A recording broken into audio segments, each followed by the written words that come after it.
എക്സസൈസിൻ്റെ ഓരോ സെറ്റ്സിനിടയിൽ എത്ര നേരമാണ് റെസ്റ്റ് എടുക്കേണ്ടത്? ഷോർട്ട് ആൻസർ ആവശ്യത്തിനനുസരിച്ച് 30 തൊട്ട് 60 സെക്കൻഡ്സ് ഒക്കെ റെസ്റ്റ് എടുത്തു കഴിഞ്ഞാൽ മാത്രമേ മസിൽസ് വളരുള്ളൂ. മസിൽസിൻ്റെ അകത്തുള്ള ബേൺ എപ്പോഴും നമ്മൾ കീപ്പ് ചെയ്തുകൊണ്ടിരിക്കണം. അതല്ലേ ഹീറോയിസം എന്നൊക്കെ കോൺസെപ്റ്റ് ഉണ്ട്. ഈ കോൺസെപ്റ്റ് വളരെ സ്റ്റുപ്പിഡാണ്. This is rang.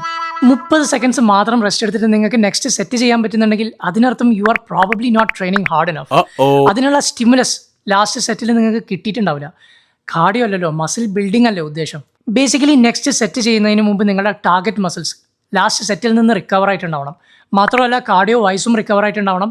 Muscles recover ആയെന്നും പറഞ്ഞ് നല്ലപോലെ കിതക്കുന്നുണ്ടെങ്കിൽ കുറച്ചുകൂടി റെസ്റ്റ് എടുക്കാം. മാത്രമല്ല നിങ്ങൾ സൈക്കോളജിക്കലി നെക്സ്റ്റ് സെറ്റ് ചെയ്യാൻ വേണ്ടി പ്രിപ്പയർഡും ആവണം.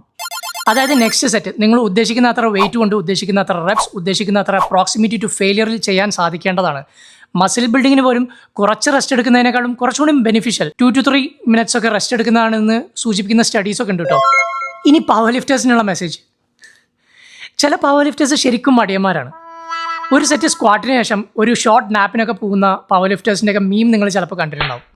10 മിനിറ്റ്സിൽ കൂടുതൽ റെസ്റ്റ് എടുത്തു കഴിഞ്ഞാൽ നിങ്ങൾക്ക് ലാസ്റ്റ് സെറ്റിൽ നിന്ന് റിക്കവർ ആവാൻ പറ്റുന്നുള്ളെങ്കിൽ നിങ്ങളുടെ വർക്ക് കപ്പാസിറ്റി കൂട്ടേണ്ട സമയത്തുണ്ട്. എത്ര ഹാർഡ് സെറ്റ് ആണെങ്കിലും മാക്സിമം 5 to 8 മിനിറ്റ്സിൽ റിക്കവർ ആവാൻ പറ്റേണ്ടതാണ്. ഇല്ലെങ്കിൽ may be you are out of shape. So try to fix that. പിന്നെ തിരക്കുള്ള ജിമ്മുകളിൽ പോയിട്ട് മറ്റുള്ളവരെ വെറുപ്പിക്കാനും പാടില്ലല്ലോ.